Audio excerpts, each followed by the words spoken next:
Halo, sebelumnya izin memperkenalkan diri.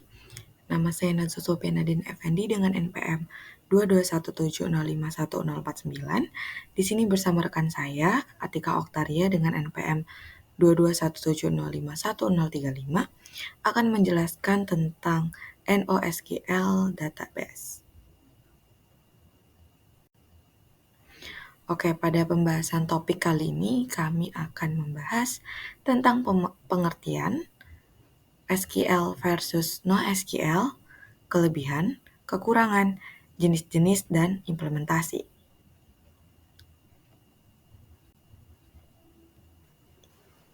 Oke, kita lanjut ke pengertian dari NoSQL itu. Jadi NoSQL adalah sistem basis data yang seperti namanya tidak menggunakan Structured Query Language atau SQL atau Not Only SQL untuk mengirim query. Database NoSQL ini dirancang untuk menyimpan, mengelola, dan mengakses data yang tidak sesuai.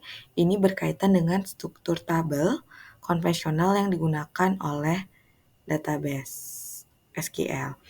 Nah, NoSQL tadi itu kan artinya not only SQL, yang artinya bukan hanya SQL, karena fokusnya itu biasanya pada jenis data yang lebih beragam.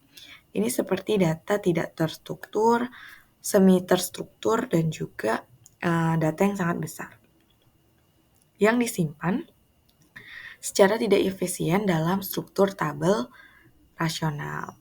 Kemudian itu database NoSQL ini memungkinkan pengembang dan organisasi untuk mengelola data dengan lebih fleksibel. Dengan database ini dapat mempercepat proses pengembangan aplikasi dan menawarkan solusi yang lebih efisien. Tujuannya itu untuk menangani volume data yang besar, dinamis, karena tidak terikat pada struktur data tertentu. Kemudian itu kita lanjut ke SQL versus NoSQL. Di mana ada kelebihan, ada SQL, ada perbedaan. Jadi dari perbedaan model datanya, SQL itu tabel dengan baris dan kolom skemanya itu ketat. Tapi di NoSQL, dokumen, kolom, key value, graph, skema itu fleksibel. Kemudian kalau perbedaan di skalabilitas, di SQL itu vertikal dan NoSQL itu horizontal. Jika di konsistensi data SQL itu lebih tinggi dengan ACID, dan konsistensi NoSQL itu konsistensinya eventual gap theorem. Kemudian itu di penggunaan. SQL ini menggunakan aplikasi transaksi kompleks, integritas data tinggi. Namun NoSQL itu volume data besar, skema fleksibel, dan aplikasi modern. Kemudian itu untuk performa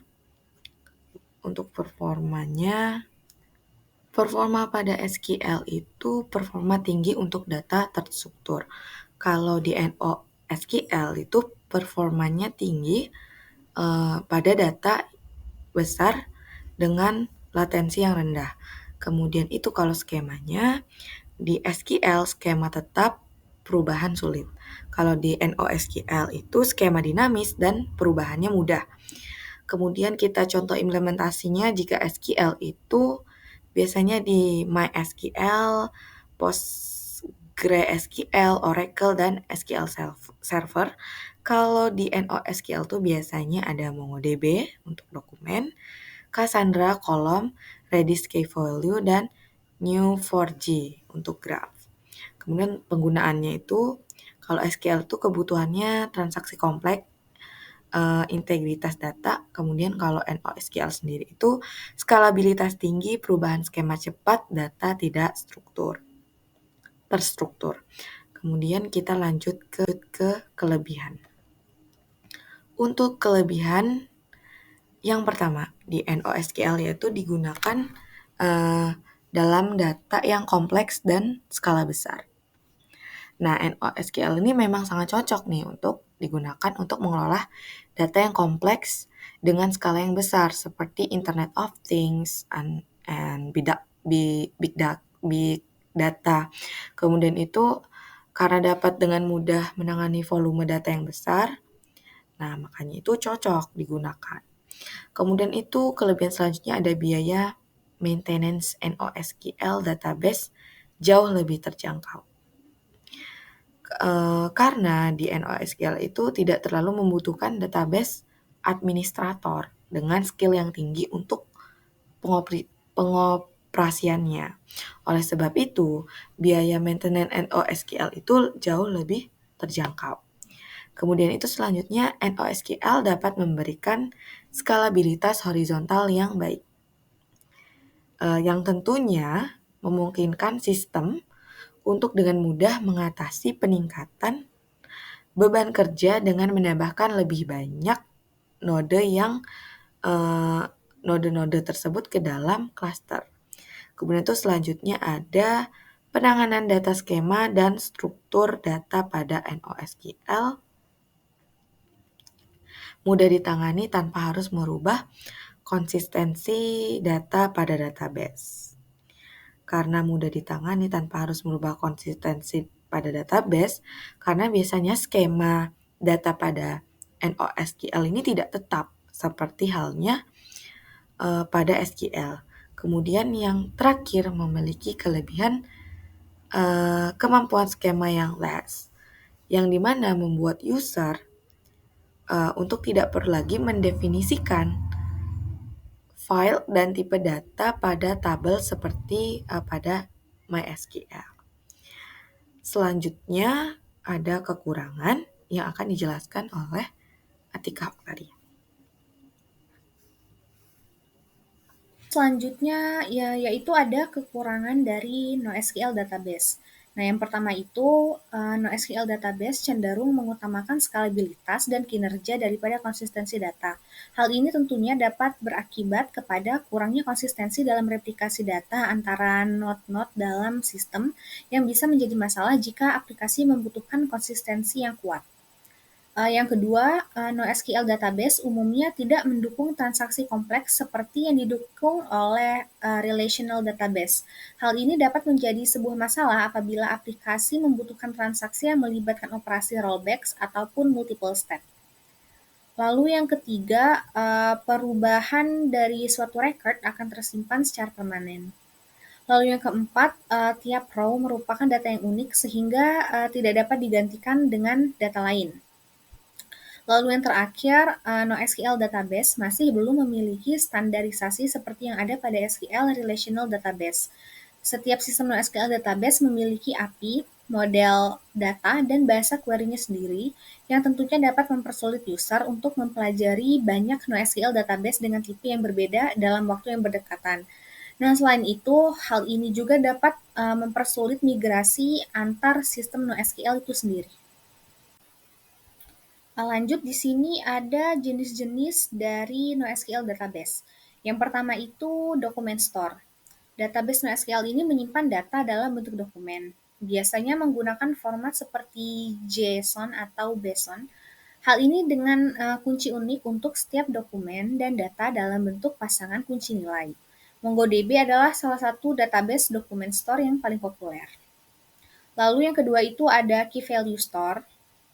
Jadi jenis database ini tuh menyimpan data dalam bentuk pasangan kunci dan nilai.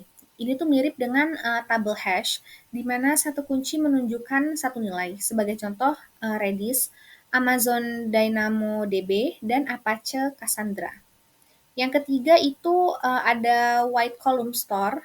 Jadi data dalam database ini tuh disimpan dalam kolom, seperti yang dilakukan dalam basis data relational. Namun skema kolom untuk setiap baris dapat berbeda dalam gudang kolom yang luas. Apache Cassandra itu salah satu contohnya.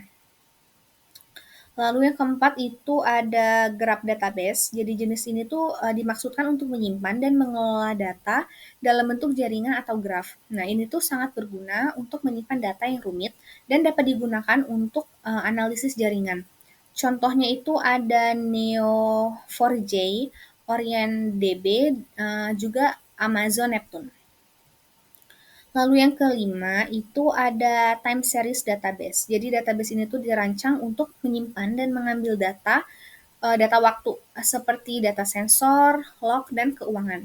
Contoh dari database ini yaitu penggunaan data pada InfluxDB, Prometheus, dan OpenTSDB. Lalu topik terakhir yang akan kita bahas yaitu terkait implementasi dari NoSQL database. Nah, jadi pertama implementasinya itu pada aplikasi web. Aplikasi web dapat menggunakan database NoSQL untuk menyimpan data pengguna, data transaksi, atau informasi lainnya yang diperlukan. Nah, kelebihan database NoSQL itu termasuk kemampuan untuk menangani skema data yang fleksibel, skalabilitas horizontal yang mudah diimplementasikan, dan juga kinerja yang luar biasa dalam manajemen volume data yang besar. Lalu selanjutnya ada aplikasi analitik. Jadi database NoSQL memiliki kemampuan untuk menangani volume data yang besar dan beragam, termasuk data semi-struktural atau tidak terstruktur yang biasanya ditemukan dalam aplikasi analitik. Database NoSQL juga memiliki kemampuan untuk menyimpan data transaksi, data sensor, dan juga informasi analitik lainnya. Selanjutnya yang ketiga itu implementasinya pada aplikasi game. Database NoSQL dapat menjadi pilihan yang ideal untuk menyimpan berbagai jenis data, termasuk informasi pemain, data permainan, dan elemen lainnya yang terkait dengan pengalaman bermain game di dunia aplikasi game. Jadi dengan fleksibilitas model data NoSQL yang mencakup elemen seperti dokumen dan nilai kunci, pengembangan game dapat menyimpan data dengan skema yang dapat berubah seiring waktu tanpa membutuhkan struktur tabel yang rumit. Selanjutnya contoh yang terakhir itu implementasi pada aplikasi mobile. Penggunaan database NoSQL dalam aplikasi mobile dapat memberikan fleksibilitas dan skalabilitas yang diperlukan untuk menyimpan berbagai jenis data, seperti data lokasi, informasi pengguna, dan elemen lainnya yang relevan. Keunggulan database NoSQL seperti kemampuan untuk menyimpan data semi-struktural atau tidak struktur memungkinkan pengembang aplikasi mobile untuk menangani berbagai format data tanpa harus mematuhi protokol tabel yang ketat. Jadi sekian presentasi yang dapat saya Tika Oktaria dan rekan saya Nazwa Sophia Nadine Effendi sampaikan. Apabila ada salah kata dalam penyampaian ataupun kekurangan, kami mohon maaf. Kami akhiri. Wassalamualaikum warahmatullahi wabarakatuh.